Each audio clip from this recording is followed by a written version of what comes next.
De retour sur la libre antenne pour la troisième partie, c'est le sprint final avec les questions des métanotes, comme d'habitude. Ces questions, il y en a beaucoup, toujours évidemment pour Monsieur Gervais. Vous êtes avec nous d'ailleurs, Monsieur Gervais? Ouais. Je suis là. Voilà, vous êtes là, d'accord. Parfait, donc évidemment beaucoup de questions. Alors déjà, une première question, on me demande, est-ce que vous avez connaissance ou des détails à nous apprendre au sujet du projet HARP? C'est-à-dire, je sais pas si vous connaissez ce projet HARP qui est, comme l'expliquent certains de ses fondateurs et le gouvernement américain lui-même, un projet scientifique on va dire, pas de modification, mais en tout cas d'expérience à grande échelle sur le climat. Oui, je pense que là, on fait allusion à ce qu'on appelle la géo-ingénierie. Tout à fait. L'idée est la suivante. Quand on prend les modèles de climat, les tout premiers modèles de climat, au début des premiers ordinateurs qui étaient des gros monstres, là, je fais référence aux années 1960-1970. Ouais. Je les ai moi-même utilisés à une certaine époque, quand j'ai fait ma thèse. On programmait en faisant des petits trous dans des cartes perforées. C'est comme ça que ça marchait. Il y a encore des États américains qui votent comme ça, mais enfin bon, on ne fait plus tellement ça. Mais donc à ce moment-là, les premiers modèles de climat ont été programmés sur des gros ordinateurs à l'époque, mais qui étaient loin d'avoir la puissance de ce qu'on a aujourd'hui, en faisant des petits trous, en écrivant le programme, en faisant des petits trous dans des cartes perforées. Les premiers modèles de climat, dans les années donc 1970, comme je vous l'expliquais tout à l'heure, la température baissait. Entre 1945 et 1975, la température de la Terre a baissé de 0,3 degrés à peu près. Et donc, les modèles de climat voulaient prévoir ce qui allait se passer après. Et comme la température baissait, et les premiers modèles de climat disaient la température va baisser plus encore, on va perdre... Alors, ils étaient catastrophistes, mais exactement dans l'autre sens. Il disait on va perdre 3 degrés en l'an 2000. C'est pas du tout ce qui s'est passé. Alors, comment faisait-il et comment faire du froid avec du chaud ou du chaud avec du froid? Puisque le climat, le changement climatique, c'est dans les deux sens. Alors, pour faire du chaud, ça, vous l'avez compris, c'est d'utiliser le méchant CO2 et donc de dire... Allô? Oui, je vous entends, vous entends. Ah bon, parce que moi, je vois fait afficher problème de connexion. Bon, alors, c'est pas le cas. Non, on vous entend. Je continue. Alors, pour faire du chaud, ça, vous l'avez compris, on parle de l'effet de serre du CO2 lié aux activités humaines. Ouais. C'est vrai, mais c'est beaucoup moins catastrophiste que ce que l'on veut bien dire à l'heure actuelle. Et il y a donc, je le citais, 1350 publications signées de 1500 chercheurs qui disent le contraire. Pour faire du froid, puisque c'était ce qu'on faisait en 1970, on prévoyait qu'il allait faire plus froid. Eh bien, on disait, il suffit qu'il y ait beaucoup d'aérosols dans l'atmosphère. Que font les aérosols? Par exemple, ça c'est une chose qu'on a bien comprise, puisque à chaque fois qu'il y a une grosse éruption volcanique, le volcan envoie dans l'atmosphère des aérosols, des poussières, et le résultat, c'est que ça provoque une petite baisse momentanée de la température. On l'a observé la dernière fois en 1991, lors de l'éruption du volcan Pinatubo. La température, jusqu'à l'année suivante, a baissé d'un demi-degré à cause des poussières envoyées par le volcan dans l'atmosphère. Et le temps qu'il retombe, ça a provoqué effectivement un refroidissement. Donc pour faire du froid, il faut des aérosols. Donc la géo-ingénierie consiste à fabriquer en quelque sorte des particules pareilles qui ressemblent aux particules des volcans. D'accord. Le résultat, c'est que la chaleur qui nous vient du Soleil est diffusée par ces petites particules, par les aérosols, et repart vers l'espace sans échauffer la Terre. Donc on arrive effectivement à changer la température un petit peu, mais suffisamment pour que, dans le cas des volcans, qui le font eux naturellement, ça se voit par, je dis, la dernière éruption du volcan Pinatubo, la température de la Terre a momentanément baissé pendant un an de 1,5 degré. D'accord. Donc c'est ce que la géo-ingénierie propose de faire pour limiter le réchauffement climatique, et tout ça n'existe pas. Alors c'est peine perdue. Ouais, mais alors, c'est très intéressant parce que ce programme justement de géo-ingénierie, alors aux États-Unis, c'est reconnu, c'est même porté dans le débat public, mais pour ce qui est de la France, c'est très timide. On a vu quelques députés poser quelques questions. Il y a eu un reportage sur France 2 qui a traité de ce problème-là, mais ça reste très timide, alors que pourtant, on voit passer des avions au-dessus de nos têtes, nous balancer des produits toute la journée, quoi. En gros. Oh non, attendez, là, il n'y a pas de balancer des produits pour toute la journée. Là, c'est très exagéré. Oui, un petit peu, mais bon, pas loin quand même. La combustion du kérosène provoque du CO2 et de la vapeur d'eau. Et les traînées blanches qu'on voit derrière les avions, c'est tout simplement la vapeur d'eau qui, à une altitude où on est à moins 50 degrés, se transforme en petits cristaux de glace. C'est tout simplement ça. D'accord. Ça ne veut pas dire qu'on nous balance des produits. Hein. Non, ça, c'est les fameuses traînées de condensation. Oui. Mais au-delà de ça, on observe des avions qui nous balancent des traînées qui, elles, restent dans l'atmosphère très très longtemps, enfin dans le ciel. Et ça dépend de l'humidité ce jour-là. S'il y a beaucoup d'humidité dans l'air, les traînées vont rester très longtemps. Si l'air est très sec, la traînée disparaît quasiment 1 kilomètre derrière l'avion. Ça dépend de l'humidité de l'air ce jour-là. Oui, mais on voit après le ciel se couvrir d'un voile clair. Personnellement, je ne suis pas du tout convaincu par ce que je lis sur ce sujet. Je suis d'accord que par géo-ingénierie, on peut essayer de façon imperceptible, refroidir le climat de la Terre, et que je sais que certains programmes sont soupçonnés de le faire. Il ne faut pas généraliser non plus. Enfin, je sais bien qu'on a toujours le droit de se faire peur, mais là, je pense pas que ça soit une bonne raison. D'accord. Parce que là, bon, c'est une question qui revient souvent. Oui, je sais bien. C'est pour ça que, évidemment... Oui, mais vous avez raison de la poser. Voilà, on me parle... alors, justement, on me dit aussi... bonsoir, monsieur Gervais. Pour vous, est-ce que les dangers d'un monde plus froid sont-ils bien pires que ceux d'un monde enrichi en CO2 de plus en plus chaud ? C'est vrai, est-ce que finalement, c'est quoi ? Il faut craindre un monde plus chaud, plus froid. On se dit, finalement, le monde, il s'adapte un petit peu j'ai envie de dire, si ce sont des phénomènes naturels, tout ça va s'équilibrer, en fait. Le froid fait beaucoup plus de dégâts que le chaud. C'est indéniable. Quand on reprend l'histoire de toutes les grandes civilisations, elles sont toujours apparues. Par exemple, le croissant fertile, ce qu'on a appelé le croissant fertile, de la même façon au voisinage de l'Amérique centrale, c'est toujours apparu dans des régions et dans des périodes où il faisait, disons, plus chaud que maintenant. Donc c'est un plus pour les grandes civilisations. Et il y a eu des études également faites qui montrent que par rapport au climat d'aujourd'hui, si on se réchauffait de 1,1 degré, c'est là que serait le maximum d'effets bénéfiques. Plus, non. Mais jusqu'à 1,1 degré, c'est là qu'il y aurait le plus d'effets bénéfiques. L'auteur de cette étude, c'est Richard Taube. D'accord. Bon, voilà. Alors, il y a une autre question. Alors, c'est vrai que ça, c'est aussi une question qui est souvent évoquée. On nous parle d'un éventuel changement de pôle magnétique de la Terre, qui s'est déjà produit visiblement dans l'histoire. Et semble-t-il, certains disent oui, peut-être qu'on sera arrivé à la fin de ce cycle et que c'est peut-être un changement qui est en train de se faire. C'est possible ? Est-ce qu'il y a c'est tout à fait vrai. Le pôle magnétique évolue, mais très lentement. C'est-à-dire que pour que ça ait un effet significatif, il va falloir patienter quand même un siècle. D'accord. Donc, mais le phénomène est vrai, et c'est vrai que ça évolue. Alors ça tient au fait que qu'est-ce qui provoque le champ magnétique terrestre ?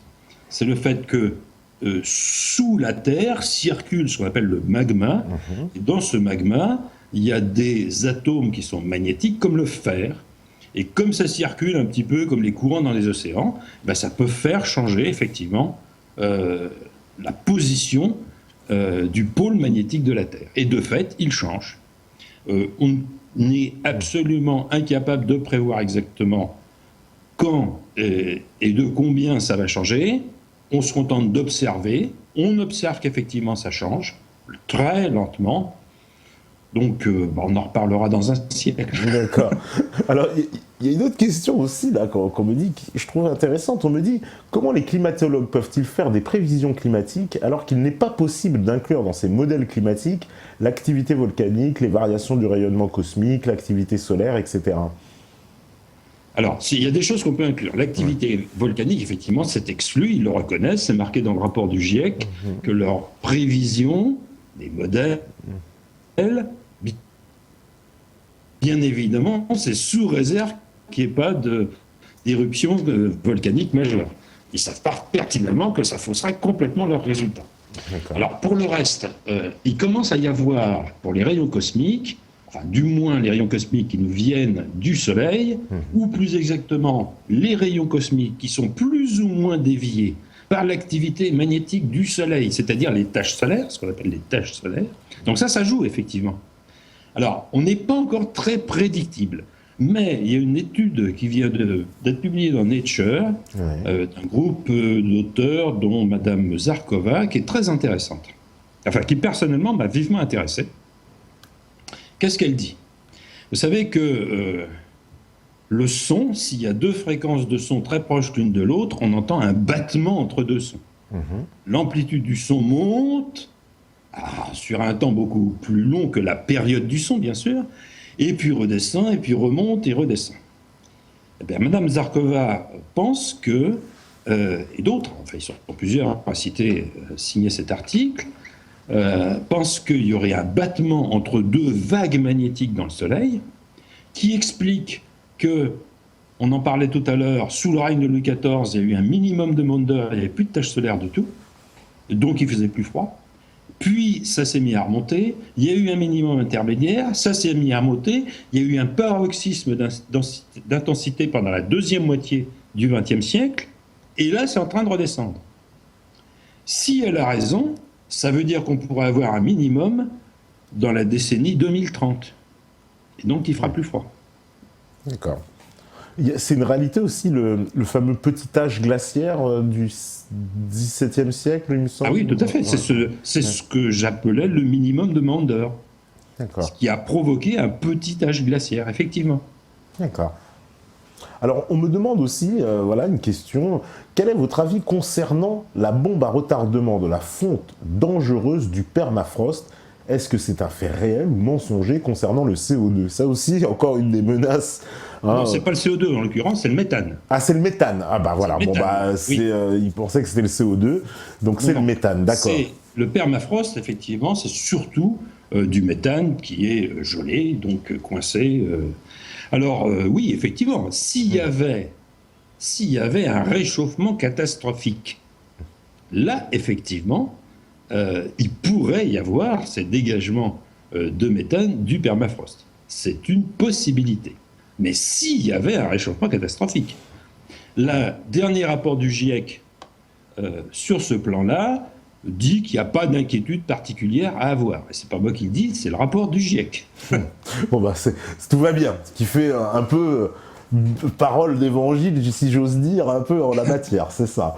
Alors, aussi, autre chose, on me dit, ces dernières années, on a retrouvé beaucoup de preuves, comme par exemple des mammouths congelés avec encore de la nourriture non digérée dans leur estomac. Apparemment, il y a eu dans le passé des changements climatiques ultra rapides. Comment pouvons-nous expliquer cela? Oui, c'est effectivement, les fameux mammouths qu'on a retrouvés en train de digérer, donc visiblement, auraient été presque congelé, si j'ose dire, en tout cas pris dans la glace, comme si on vous avait jeté dans une chambre froide, quoi, littéralement.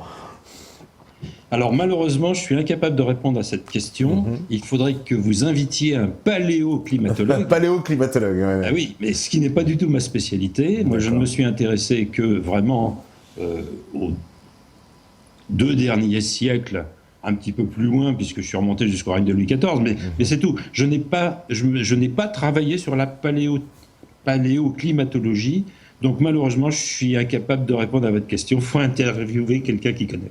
D'accord. Alors, on me dit, bonsoir, un lien peut-il être établi entre les cycles climatiques constatés, entre autres via les carottes de glace et les cycles planétaires?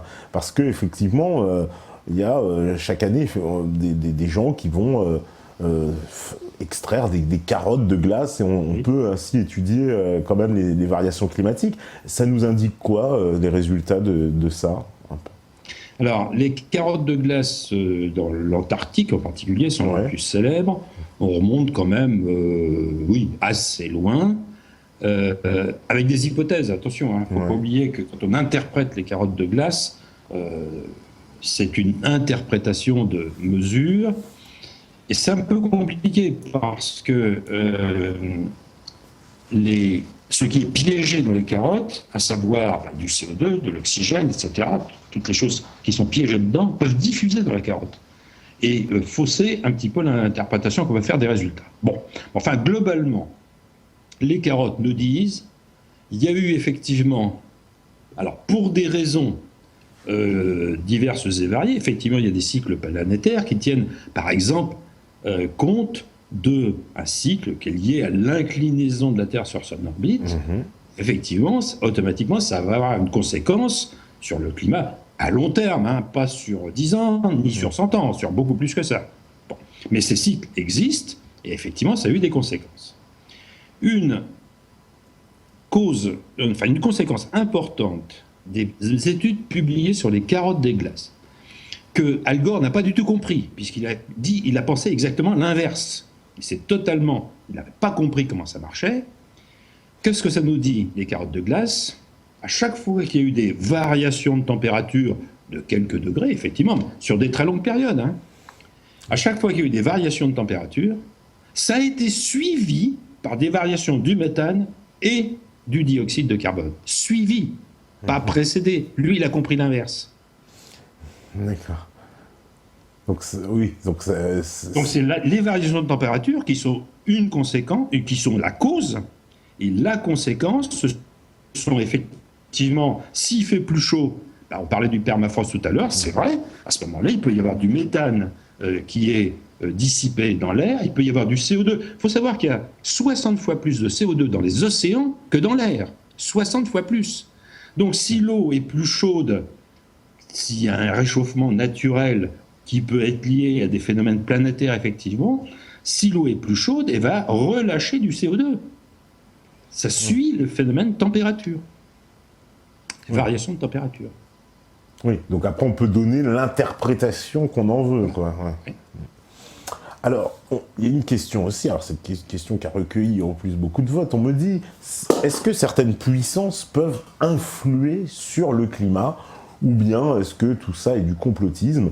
Parce que on fait référence, évidemment, on pense au livre de Zbigniew Brzezinski, un des conseillers depuis Carter, de tous les présidents américains, qui, déjà dès les années 80, parle de l'arme climatique. C'est bien le terme qu'il utilise dans son livre, et qui dit que ce sera l'arme du futur. Donc, puisqu'il dit que c'est une arme qui nous permettra, en gros, d'imposer notre loi sans envoyer d'armée. Alors, il est évident que s'il y avait un conflit nucléaire et qu'on faisait péter un certain nombre de bombes nucléaires et thermonucléaires, il y aurait un grand hiver nucléaire. Donc, la réponse, oui. Les puissances auraient la possibilité de changer le climat à partir d'un conflit nucléaire. Oui. Et ça serait évidemment... Mais de toute façon, il y aurait déjà eu tellement de victimes dans le conflit nucléaire que l'aspect climat, à la limite, serait secondaire derrière. Mais là, oui, il y a une véritable puissance et il y a un véritable danger. C'est la raison pour laquelle l'idée de... Parce que ça aussi, c'est une des conclusions du rapport du GIEC dont on n'a pas tellement parlé. Le rapport du GIEC préconise de développer l'énergie nucléaire. Bon, pourquoi pas? Moi, j'ai rien ni pour ni contre, sauf que si on développe le nucléaire, on développe la prolifération nucléaire. Avec un risque, évidemment, à la clé, surtout quand il y a des États qui sont très inamicaux vis-à-vis de certains de leurs voisins. Bon. Donc là, oui, là, il y a un vrai risque. Alors là, on parle, pour le coup, là, de choses qui peuvent être excessivement graves, et à côté de laquelle tout ce qu'on a pu dire sur le climat, ce serait 3 fois rien. D'accord. Alors, quelqu'un qui fait une réflexion, qui dit, lui, je constate que mes hivers à Chamonix atteignaient les moins 10 à moins 15 degrés. Depuis 3 ans, les plus basses températures étaient à moins 2 degrés. Voilà. C'est vrai que cette année, on a eu, semble-t-il, alors un hiver particulièrement chaud, c'est ça, parce qu'on a toutes les stations de ski, tout le monde s'est plaint qu'il n'y avait pas de neige, etc. Enfin, on a Si, il y en a en ce moment. Mes enfants sont en ce moment au sport hiver. Ah d'accord, bon. Mais il y en a un peu en ce moment, mais elle arrivait tardivement, semble-t-il. Elle arrivait très tardivement, c'est ça. C'est vrai. Oui. Mais ça arrive, hein. Aller faire du ski à Noël, on sait bien que ça ne marche pas tous les ans. Hein. Ouais. Donc, ça, c'est exactement l'illustration d'un phénomène qu'on appelle la météo. Voilà. Ouais. La météo n'est pas la même d'une année à l'autre, il y a des fluctuations, et c'est normal. La météo, c'est par définition chaotique. C'est lié à des gradients de pression. Tout à l'heure, je parlais de Torricelli, l'inventeur du baromètre. Ouais. L'essentiel de la météo est lié à des variations de pression. Le sens du vent va faire qu'on peut avoir un hiver doux, un hiver froid ou un hiver pluvieux aussi. Tout ça, ça dépend du sens du vent, et c'est pas le CO2 qui va indiquer la direction du vent. Ça n'a strictement rien à voir. D'accord. Bah non, mais c'est très bien de marquer cette différence parce que c'est un peu confus des fois, mais c'est très bien de pouvoir. Alors sur les glaciers quand même, puisque cette personne habite Chamonix, quand même un mot sur les glaciers. Ah oui. Parce que effectivement, il y a eu beaucoup de choses dites à propos des glaciers. Oui. Globalement, il est exact que les glaciers, en moyenne, ont eu tendance à régresser, mais ça a commencé il y a plus de 2 siècles, bien avant qu'on émette du CO2. C'est une tendance qui semble naturelle. Je n'ai parlé que du cycle de 60 ans. Mon collègue Karl Otto Weiss, qui est un professeur allemand, a publié qu'en plus de ce cycle de 60 ans avec lequel il est tout à fait d'accord, il y aura un cycle de 248 ans. Et durant le XXe siècle, on était dans la phase montante de ce cycle de 248 ans, qui s'est conjugué avec le cycle de 60 ans pour tous les deux passer par leur maximum pendant la première décennie de ce siècle. Donc c'est vrai, ça a contribué globalement à faire fondre un certain nombre de glaciers. Cette observation est vraie et juste, mais on en a l'explication qui est naturelle. Bah, au moins, voilà, parce que j'ai vu, effectivement, j'ai même lu un article vous concernant qui avait été écrit par un certain monsieur Bréon. Qui remettait en cause quelques belles passes d'armes tous les deux. Oui. D'accord, voilà, et qui remettait en cause justement vos analyses sur les glaciers, qui disait mais non, mais là il vous donne ce chiffre-là, mais c'est pas le bon chiffre. C'est vrai que dans le livre L'innocence du carbone, j'ai eu une phrase malheureuse, je l'ai reconnue quand nous avons débattu tous les deux ensemble au club de la presse. Ouais. J'ai eu une phrase malheureuse. D'accord. Là-dessus, je le reconnais. D'accord. Sur un livre, ça peut arriver. Alors, on me dit, apparemment le Sahara reverdit tous les 20 000 ans. Voilà, oui. Est-ce dû à un cycle solaire ou à la précession des équinoxes ? Tiens. Alors, ce que j'indiquais tout à l'heure, et qui a été indiqué dans plusieurs publications, c'est que l'augmentation du CO2 dans l'air diminue le stress hydrique dans les régions arides, et ça peut être une raison. À la limite, on peut remercier le CO2 pour le fait que le Sahara reverdisse. Donc voilà, pour le moment, c'est plutôt une bonne nouvelle. Mais il n'y a peut-être pas que ça, hein. Il peut y avoir des variations climatiques locales en plus. Oui. Enfin, plutôt météorologiques, mais là on peut dire climatique, parce que si c'est sur le... Disons, le climat c'est sur 30 ans. Hein. Oui. Alors, on me dit, le CO2, entre autres, la nourriture des plantes, c'est leur aliment de base, et de nombreux scientifiques ont également montré que nos plantes souffrent d'un manque chronique de gaz carbonique. En comparaison, qu'en est-il pour l'homme ? Ah bah, l'homme expire le CO2, il n'en a pas besoin, lui. Ouais. On a des métabolismes qui sont exactement opposés aux plantes. Ouais. On va dire que le vecteur, c'est le sucre, donc qui est un... Je ne vais pas vous donner la formule chimique oralement, ça n'a pas d'intérêt. En gros, les plantes ont besoin de lumière, de CO2 et de l'eau du sol pour faire le sucre qui va leur permettre de se développer. Nous, on fait l'inverse. On mange.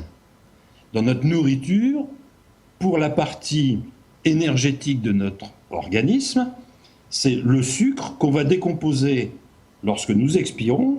Alors, on fait de l'énergie avec, c'est notre énergie pour maintenir à 37 degrés la température de notre corps, mais aussi pour bouger. Il nous faut de l'énergie pour bouger. Et c'est donc à partir de ce sucre, mais le résultat, c'est que ça se décompose en CO2 et en vapeur d'eau. Quand nous expirons, nous émettons du CO2 et de la vapeur d'eau. D'accord.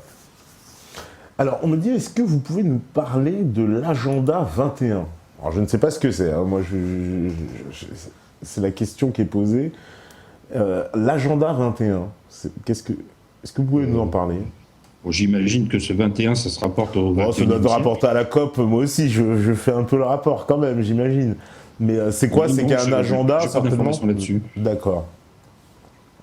Alors, on me dit aussi, connaît-on les dangers sur la santé d'une augmentation du CO2 pour les animaux qui respirent ? Idem pour les animaux aquatiques. Ce CO2 devant, effectivement, comme vous l'avez indiqué, se retrouver dans l'eau en plus grande quantité. C'est vrai, sur les animaux, c'est une incidence, ça ? On a pu le mesurer ou ça... Les animaux ont le même métabolisme que les humains. Que les humains, oui, d'accord. Donc, ils mangent et donc ils expirent du CO2 et de la vapeur d'eau. C'est exactement comme les humains. Donc, il n'y a pas de...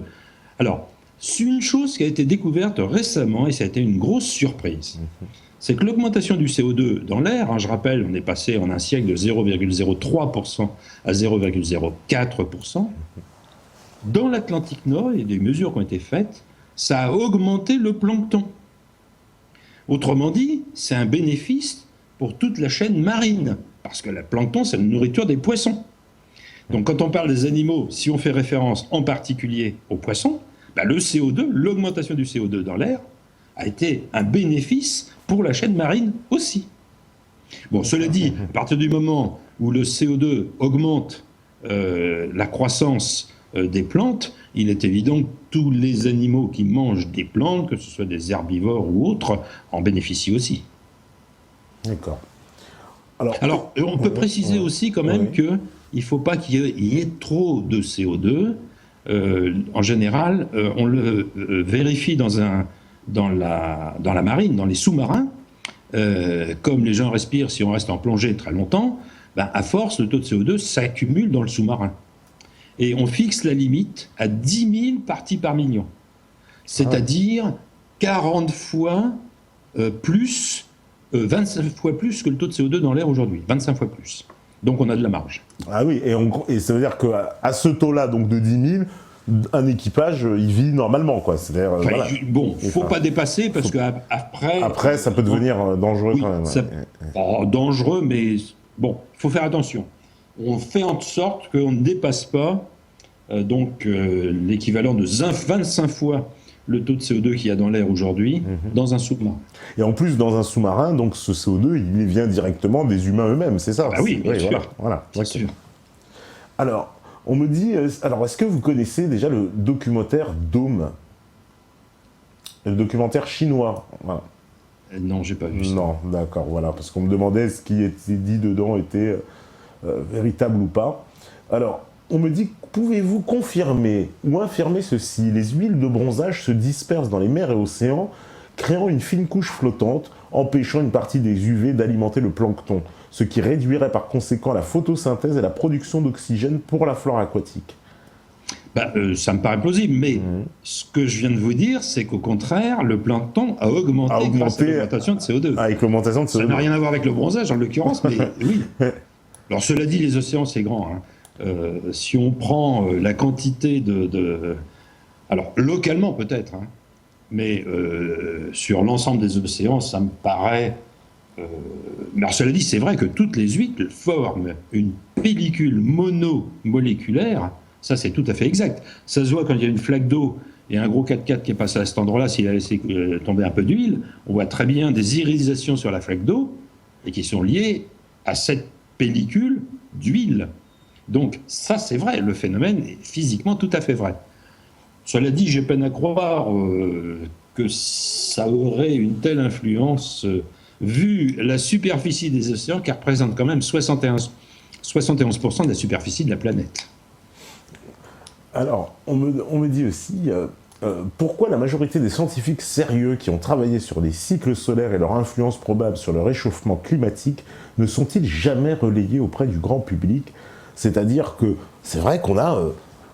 il y a très peu de voix discordantes, pour ne pas dire dissidentes, ou des débats clairs, voilà, qui sont organisés. C'est un peu, vous savez, sur certains problèmes comme ça, on peut comparer, par exemple, sur l'Union européenne, c'est un peu pareil, c'est, il y a des gens qui viennent, alors ils font une petite critique, etc., mais il n'y a jamais un débat de fond entre ceux qui diraient faut le faire et d'autres qui diraient faut pas le faire. Et là, c'est pareil, concernant le climat, on entend très peu de voix discordantes, on a l'impression d'une grande idéologie qui nous est servie, voilà, il faut l'accepter, c'est comme ça, c'est le catastrophisme.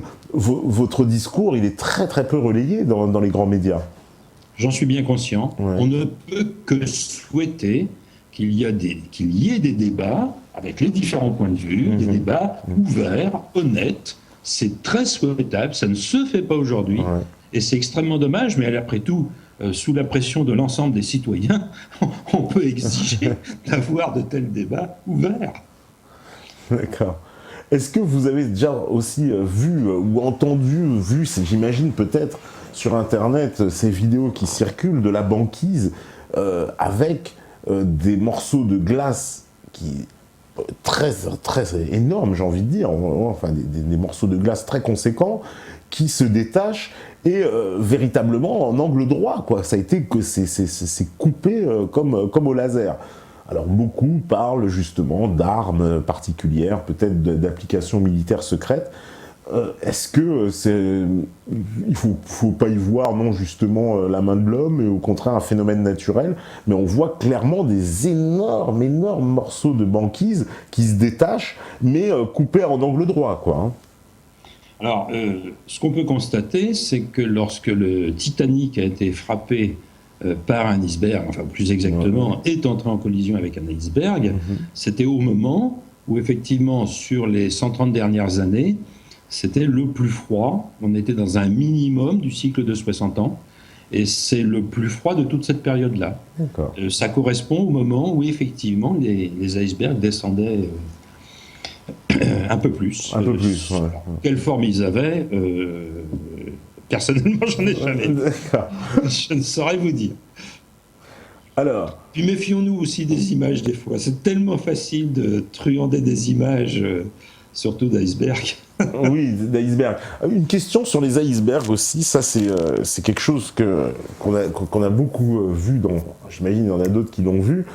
Il serait fait d'eau douce. Ce serait une eau non, les icebergs, c'est de l'eau de mer, bien sûr. C'est de l'eau de mer, d'accord. Donc, oui, absolument. J'ai déjà vu des reportages nous disant ça, donc c'est faux. Au contraire du pôle sud, où c'est un continent.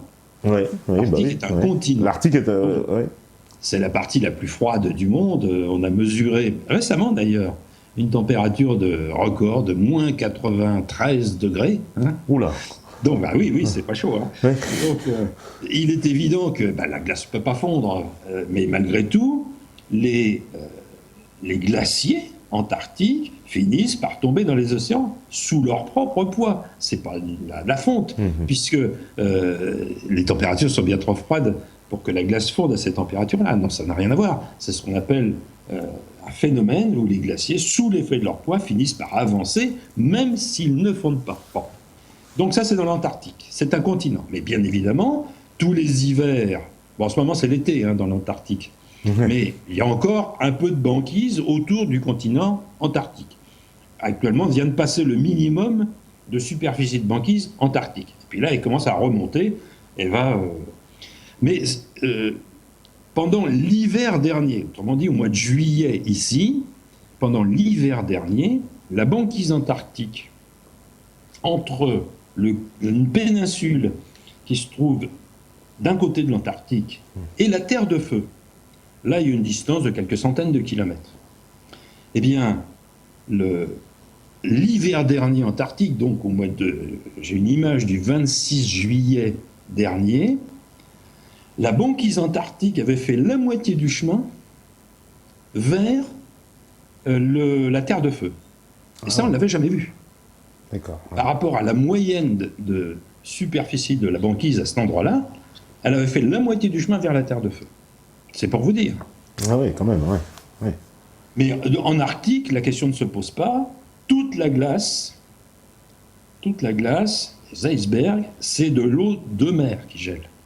Alors, l'eau de mer, un glacier, un iceberg ne contient pas forcément autant de sel que le même volume d'eau de mer. Attention. Donc ça peut faire une différence. C'est pas exactement la même concentration de sel dans la glace de mer que dans l'eau de mer. D'accord. Donc en tout cas, c'est pas de l'eau douce, contrairement à ce que... Je ne crois pas. D'accord, ce qui a été dit par ça. Je ne crois pas, mais vous finiriez par me faire douter, il faudra que je vérifie. D'accord, ok. Parce que c'est ce que non, parce que moi j'avais vu ça dans un reportage, ça m'avait un peu époustouflé. Dit, ah bon, c'est de l'eau douce, je savais pas, mais ça m'avait vraiment étonné. Bon, alors c'est pour ça que j'en profite pour vous le demander, mais vous aussi vous mettez le doute, vous voyez. Comme quoi, des fois, on entend dire des choses, il faut aussi se méfier. Alors, on me dit... ah oui, d'après vous, le trou de la couche d'ozone n'est pas un problème en France, mais comment expliquez-vous l'augmentation des cancers de la peau? Est-ce que déjà, oui, on a... Il faut faire attention au soleil, hein. Oui, c'est ça. Le soleil est dangereux.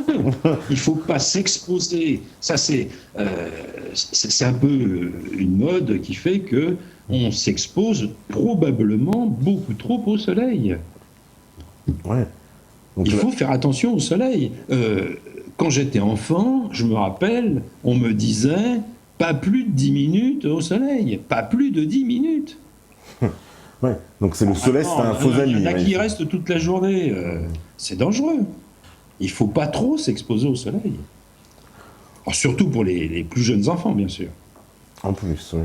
On me dit, ne pensez-vous pas que la fonte du continent arctique servirait des intérêts comme le pillage des ressources telles que le pétrole ou le gaz? Parce que, évidemment, il y a cette grande théorie aussi qu'il y aurait énormément de ressources sous l'Arctique, mais peut-être bien aussi en Antarctique, et donc que cette fonte des glaces, quelque part, pourrait arranger certaines personnes, quoi.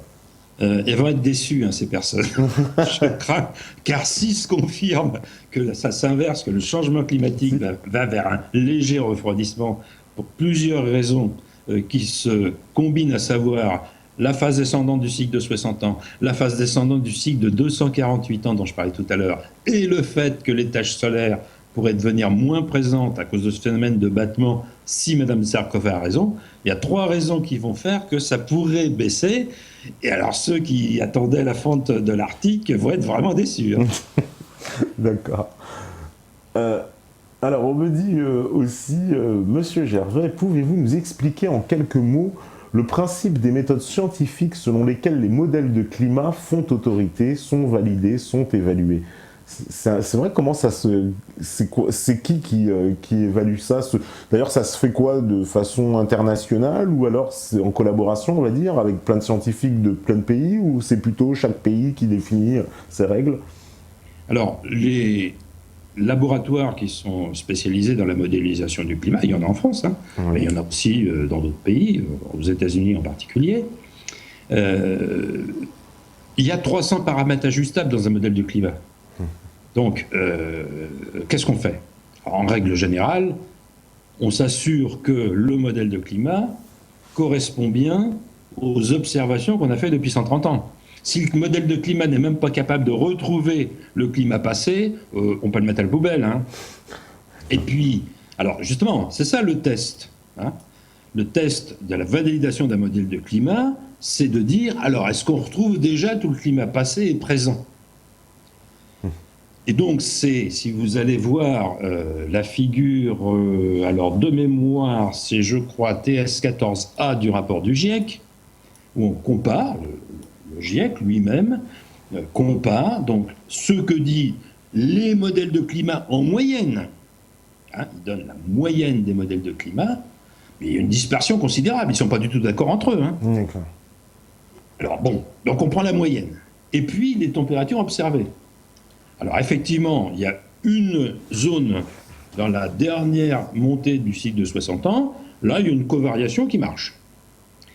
Le problème, c'est que depuis une petite vingtaine d'années, Les modèles de climat continuent à monter, alors que la température moyenne, elle ne bouge pas de manière significative. Donc là, il y a déjà un problème de la moyenne des modèles de climat. Et puis il y en a une autre phase. Je vous disais, entre 1910 et 1945, la température était montée de 0,6 degrés, comme de 1975 à 2005, pareil, de 0,6 degrés sur la même durée. Les modèles de climat ne voient pas du tout la première, mais ils voient la seconde. Ils ont été calés sur la seconde, c'est normal.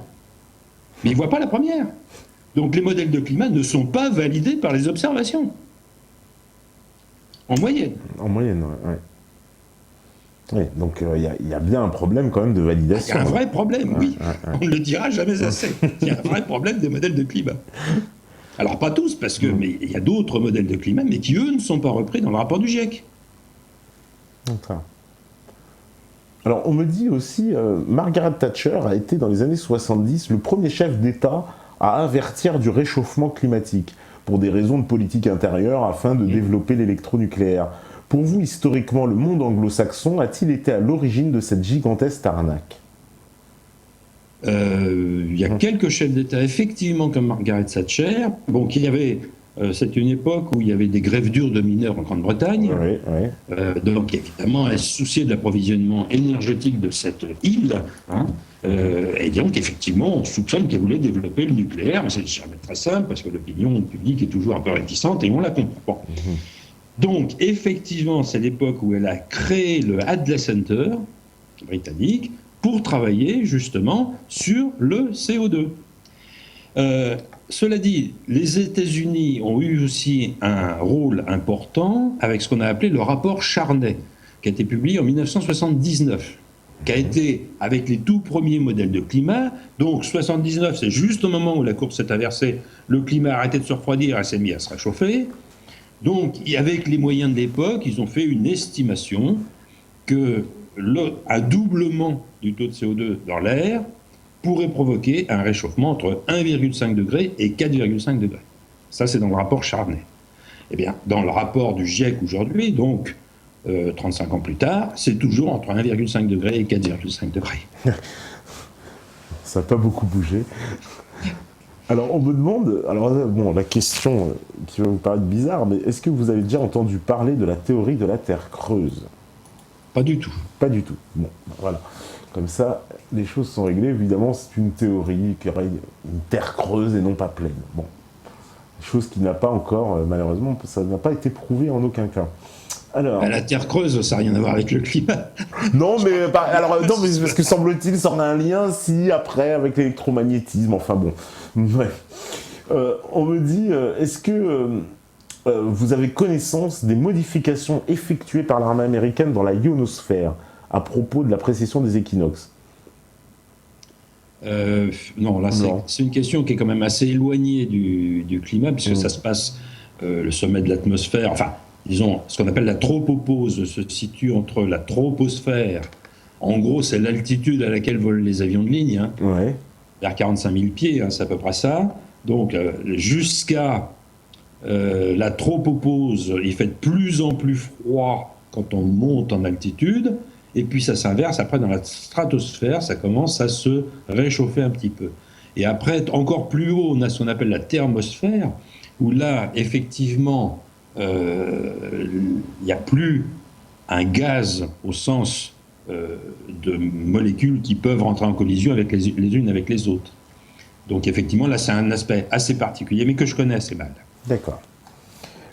Alors, on me dit aussi, il y a tellement de questions. Une question axée sur la chimie des composés à effet de serre, le potentiel du réchauffement du méthane est bien plus important que celui du dioxyde de carbone. Mais il reste peu évoqué dans les rapports et les déclarations officielles. Il est pourtant présent en... il est évoqué, il est évoqué, d'accord. Il est pourtant présent en énorme quantité sous forme de clatrate au fond des océans et se libère avec l'augmentation de la température de l'eau. Avez-vous des éléments à ce sujet ? Alors, moi-même, je ne comprends pas la question. C'est vrai, si. Tout ce qui est dit là est tout à fait correct. D'accord. Alors, c'est quoi les... Je confirme. Les clatrates, c'est difficile à prononcer. Les clatrates, oui, tout à fait. Ce qu'on appelle le pouvoir de réchauffement. Je vais vous donner une clé tout de suite. Si on faisait le pouvoir de réchauffement d'un gaz à effet de serre qu'on appellerait un parfum, ça serait la plus grande valeur qu'on n'a jamais publiée. Qu'est-ce que ça veut dire? C'est la vapeur d'eau le principal gaz à effet de serre. Mais cette vapeur d'eau, l'effet de serre est saturé. Quand on dépasse une certaine valeur, il pleut. Ouais. L'eau qui tombe, une fois qu'elle est par terre, ne contribue plus à ce qu'on appelle l'effet de serre. En deuxième position, avec les concentrations que j'ai déjà indiquées plusieurs fois, on trouve le CO2. Le CO2 est proche de la saturation, lui aussi. C'est la raison pour laquelle en envoyer plus n'a pas une conséquence considérable. C'est un petit effet. En revanche, plus un gaz est dilué dans l'air, plus il a un potentiel que l'effet augmente si lui-même augmente. On est encore loin de la saturation pour l'effet de serre du méthane et puis aussi du protoxyde d'azote. Donc c'est en ce sens, comme ils sont très très dilués dans l'air, le méthane, on est à, ça se mesure en, de mémoire, c'est une centaine de fois moins que le CO2. Donc il a un potentiel pour rattraper l'effet du CO2 qui est plus grand pour le CO2, bien sûr. Mais comme il y en a très très peu, l'effet est encore bien plus petit que celui du CO2. Alors, cela dit, il est exact que si on imagine, alors là, mais on est complètement dans l'imaginaire, tout le carbone qui se trouve sur Terre, c'est-à-dire toutes les phases solides ou liquides dans lesquelles il y a du carbone, en théorie, ça peut faire beaucoup. De la même façon, mais à ce moment-là, il faudrait prendre aussi tous les carbonates solides. Donc, en théorie, si on fait la somme de tous les carbonates solides, comme la calcite par exemple, il y a un potentiel considérable, mais ça ne veut pas dire qu'il va aller dans l'air. C'est solidifié. Les clatrates, ce sont des objets solides qui n'ont pas de raison, surtout s'ils sont au fond des océans, à la température du fond des océans qui est à peu près constante, qui se fiche éperdument de ce qui se passe en surface. Donc là, j'ai peine à croire qu'il n'y a sûrement pas de danger immédiat, ça c'est sûr. Il y a une potentialité, bien sûr, si on prend toutes les formes solides dans lesquelles il y a du carbone, des liaisons carbone-oxygène ou des liaisons carbone-hydrogène qui sont susceptibles de faire du méthane, ah bah oui, la Terre c'est grand, hein. Mais ça ne veut pas dire que ça va aller dans l'air. D'accord, rien n'est moins sûr. Alors, autre aussi période de l'histoire, on me dit, est-ce que vous pouvez nous confirmer qu'il y a bien eu une période chaude de l'optimum médiéval? Est-ce que ça aurait vraiment existé? Oui. Oui, aussi, oui, d'accord. Enfin, je vous dis, ce n'est pas ma spécialité, mais les publications dans ce domaine, il y en a suffisamment pour qu'on puisse... Et ça colle avec le modèle de battement des vagues magnétiques de Madame Zarkova. Elle retrouve bien cet optimum médiéval, puis le minimum de Maunder, puis l'optimum qu'on a connu au XXe siècle, puis, selon elle, si ça se prolonge vers 2030, on pourra avoir plus froid. Mais l'optimum médiéval, oui. D'accord, donc c'est une réalité. Bon, bah écoutez, on arrive à la fin de cette émission. Eh ben, je vous remercie vraiment d'avoir participé. Ça a été un plaisir. Ah bah nous également, franchement. C'est un plaisir. Eh ben, écoutez, merci beaucoup. Nous aussi, on était très honorés de vous recevoir. Je pense que les méthanautes aussi, hein, voilà, qui nous remercient tous pour ce moment très agréable et je pense très nécessaire parce que le climat, encore une fois, c'est vraiment quelque chose qui nous concerne tous. C'est un plaisir partagé. Voilà. Eh ben, merci beaucoup, Monsieur Gervais, d'avoir participé à l'émission. Merci. Et voilà, vous revenez quand vous voulez, la porte vous est ouverte. C'est sympa. Voilà. Et ben merci bien sûr à la régie, merci voilà aux modérateurs, merci aux méthanautes connectés. Vous étiez encore assez nombreux sur le chat tout à l'heure, voilà, encore plus d'une centaine. Et ben merci à vous tous. En tout cas, on se rejoint, nous, vendredi pour la prochaine émission. D'ici là, vous savez très bien la formule et la maxime de l'émission, c'est que si vous étiez là ce soir, peut-être dans le froid, dans le chaud, sur une île, je ne sais pas, peut-être ne craignez pas en tout cas les prédictions de Al Gore qui nous voit déjà dans ce monde d'afterworld avec des eaux qui se déversent tout d'un coup, des ours polaires qui vont descendre sur le sud et un peu partout. Non, non, non, non, non, pas d'alarmisme au niveau du climat, faut rester un peu plus serein parce que franchement, vous écoutez ce message aujourd'hui en France, c'est peut-être que vous êtes la résistance. Allez, ciao, ciao, ciao.